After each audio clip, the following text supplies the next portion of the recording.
함께 만드는 언론 미디어 협동조합. 여기는 국민TV.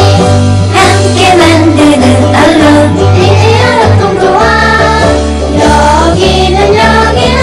여기는 국민TV.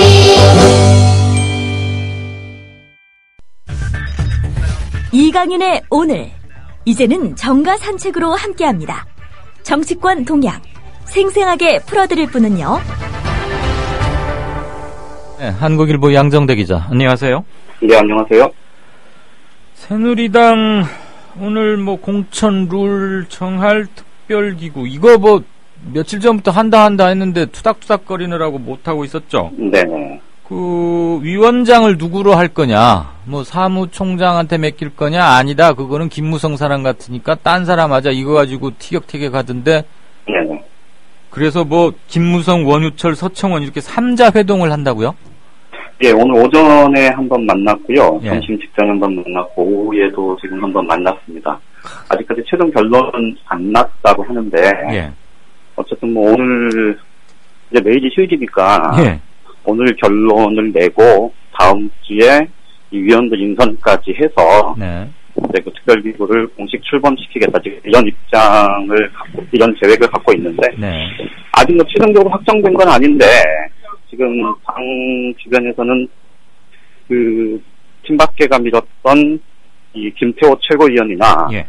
또 김무성 대표 쪽에서 주장했었던 그 홍준표 사무총장 말고 예. 이 제3의 인물이 유력하다 이런 얘기가 나오고 있고요. 예. 그 대상으로 그 해양수산부 장관 했었던 이주영 의원 얘기가 좀 나오고 있습니다.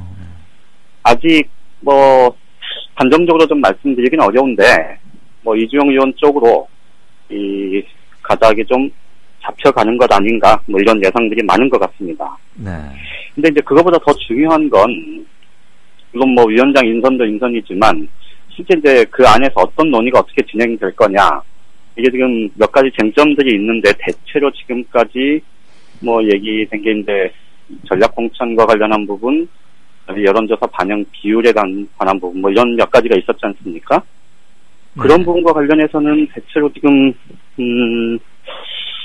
얘기 나오는 건, 오늘 3자 회동에서 이제 그와 관련한 얘기가 좀 있었고, 오갔고, 그래서 현재 당원 당규가 지금, 이 당원 50%, 일반 국민 여론조사 50% 이렇게 돼 있는데, 그러니까 이 당원 당규에 기반을 하되, 지역구별로 상황에 따라서 여론조사 반영 비율을 좀 다소 높이는, 그렇게 탄력적으로 운영하는 쪽, 이렇게 지금 이 3인이 대체로 의견을 좀 모았다, 이런 얘기가 나오고 있습니다. 네. 그러니까 결과적으로 보면 현행 당원 당규대로 그것에 기반해서 가되 여론조사 반영 비율은 좀 다소 높이는 쪽으로 그렇게 갈 가능성이 높아 보이고요.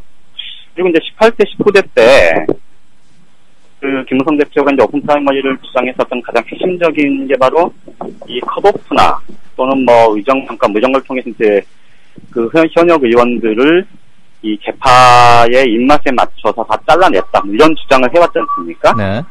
그래서 이제 김무성 대표는 며칠 전에도 현역 의원 컷오프는 없을 거다 이렇게 공개적으로 얘기도 하고 그랬었는데 대체로 컷오프 제도는 도입을 하지 않더라도 아마 공천 과정에서 이 경선을 하게 되면 결선 투표로 가는 이 방안은 좀 고민을 하는 것 같습니다. 그러니까 컷오프 없이 결선 투표가 있으면 사실 후보들이 미리부터 단일하고 그럴 이유가 없고 그렇게 되면 어느 후보도 50% 과반 득표를 하기가 쉽지 않지 않겠습니까? 예. 3명 이상이 출마를 했을 경우에 그렇게 되면 상위 1, 2위가 마지막에 결선 투표를 하는 겁니다. 그렇게 되면 전반적으로 현역 의원 교체 지수가 대체로 높다 이제 이런 평가가 많은 걸 보면 예. 영남권 같은 경우도 현역 의원 물갈이가 가능해질 거다. 이런 전망을 해볼 수 있을 것 같습니다. 그렇겠네요. 그나저나 오늘 김태호 최고위원 말한 거 보니까 공천위원장 안 시켜주면 굉장히 서운해할 것 같아요. 항목별로 퍼센트 꼭꼭 꼬집어서 뭐라고 하던데. 나중에 이제 공천심사 과정에서 이제 사실 김태호 최고위원 같은 경우는 뭐 어차피 총선 불출마 선언을 한 상황이기 때문에 부담 없이 일정한, 지금 막 말하는 거죠. 그렇죠. 뭐 일정한 역할을 할 수도 있겠죠. 예. 근데 뭐 다 계산해놨더라고요. 뭐는 몇 프로, 뭐는 몇 프로 하자고. 일을 참 찾아서 열심히 하시는 분 같아요. 그런 분을 총리를 시켰어야 되는데. 왜요?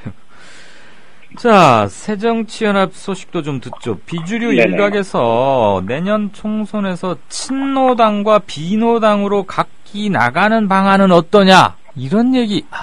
이게 참 기어이 이런 말까지 나오네요.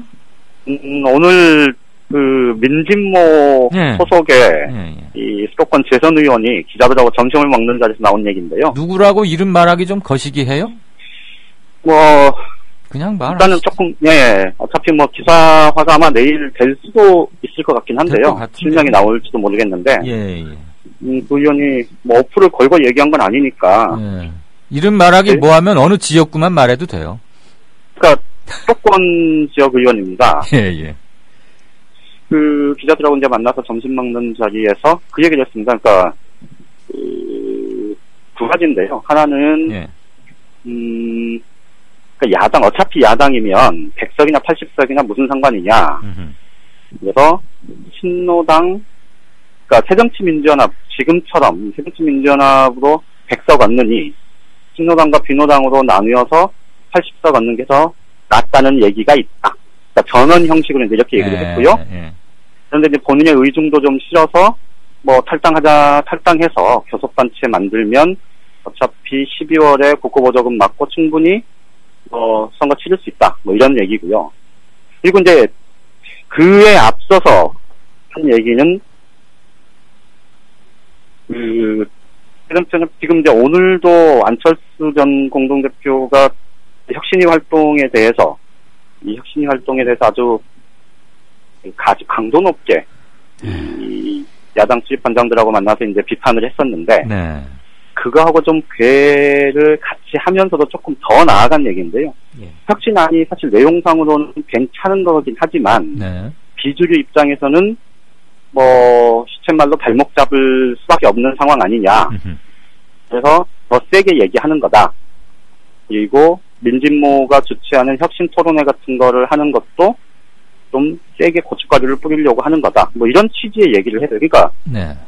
한마디로 얘기하면 조금 이게 뭐 비주류 전체의 의견은 아니겠지만 비주류 내부에서 그러니까 한마디로 뭐랄까요?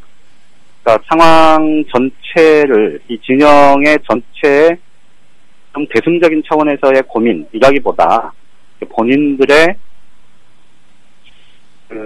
국회 재입성, 본인들의 정치적인 이해관계 이런 것들을 앞세운 그런 것들이 지금 비주류 주장에 상당 부분 깔려 있다고 판단을 할 수밖에 없는 그런 상황들이 지금 하나씩 둘씩 드러나고 있다. 이렇게 봐야 되지 않을까 싶네요. 그 혁신안이 잘 짜여졌느냐, 국민들의 염원을 담고 있느냐에 대한 안철수 의원의 일관된 주장은 일단 뭐 높이 사고 싶은데. 그렇죠. 전혀 그렇지 않다라는 건데. 그러니까. 근데 지금은 이렇게 조목조목 팩트에 근거해서 비판을 하고 대안도 제시하고 그럽니까? 아니면 그냥 막연히. 그렇지는 않고 있죠. 지금 안철수 의원이 구체적으로 얘기를 내놓은 건 거의 없고. 그러니까 막연히 그냥 국민들은 감동하지 않고 있다. 이렇게만 그렇죠. 말하면 좀 그렇잖아요. 뭐 반부패 관련한 혹은 혁신 방안이라고 이제 본인이 얘기했던 세 가지. 예. 뭐 부패 인사 특별이나 뭐 이런 부분들을 조금 더 명제 비슷하게 제시는 했지만 구체적으로 해서 어떻게 하자 이런 제안을 아직 한 적은 없죠. 근데 이제 오늘 점심 때 얘기했다는 그 비주류 의원의 말은 이게 뭐 안철수 전 공동대표가 구체적으로 이제 어떤 생각을 하는지는 아직 뭐 확인할 길이 없습니다만 그런 비주류의 그 혁신위원회 활동 그리고 혁신안에 대한 비판이 말씀드린 대로 이 대승적 차원에서 이 진정성을 가진 비판이라기보다 이 개인의 정치적인 이해관계를 우선시하는 그런 비판이다라는 그런 좀 비난을 받아도 할 말이 없는 그런 상황을 보여주는 것 아닌가 싶습니다. 아니 뭐 혁신안에 어떤 점이 뭐가 잘못됐는데 나는 이렇게 하고 싶다. 그렇게 차라리 구체적으로 갖춰서 그렇죠. 얘기하면 좋겠어요. 네. 그럼 그거 가지고 또 다른 생선적 토론을 할 수 있을 것 같은데 그냥 뭐 국민들은 별로 시덥지 않게 생각하는 거 아닙니까? 이래버리면 걷다 대고 그때부터는 이제 서로 정답이 없는 거 아닙니까? 각자 근거를 대는 국민들은 다 있을 텐데. 그나저나 그 부산에는 안 가겠다 그러고 지역 구민과의 약속이 있으니까 나는 저 상계동 노원병 계속 나가겠다 이러는데 노회찬 전 의원도 아마 나올 것 같고 그래서 만약에 안 의원이 거기서 당선이 되면 최소한 서울시장급 또는 대선 후보급으로 거론되는 노회찬 전 후보를 이기고 내가 당선이 됐으니까 나는 확실한 대선 주자다. 이런 거 혹시 생각하고 있는 건 아닐까요? 뭐 그럴 수 있겠죠. 근데 또 여당에서 누가 나올지도 모르는데. 그나저나 본인의 거취를 차라리 좀 확실히 정해서 이렇게 해서 그러는 것도 좋을 것 같은데. 아무튼 참 안철수 의원은 그 V3 백신 만들어내신 것부터 알 수 있지만 참 끈질기고 집요한 한우물을 파는 그런 점은 있으신 것 같아요. 보니까 새정치와 혁신에 대해서 지금도 굉장히 절차탕마 대기만성으로 가는 게 아닌가 싶고 혁신에 대한 문제점 제기 언제 한번 인터뷰를 했으면 좋겠는데 잘 응하지 않으시더라고요. 그래서 언론 입장에서 좀 답답하기도 하고 그렇습니다. 네, 소식 잘 들었습니다. 지금까지 예, 정가산책 한국일보 정치부의 양정대 차장이었습니다. 예, 고맙습니다. 고맙습니다. 국민라디오 팟캐스트 응원하는 가장 쉬운 방법 아시나요? 다운로드하기, 별점 주기, 댓글 달기, 구독하기. 국민라디오 팟캐스트 널리 알리는 가장 쉬운 방법 다운로드하기, 별점 주기, 댓글 달기, 구독하기. 기억하세요. 다운로드하기, 별점 주기, 댓글 달기, 구독하기.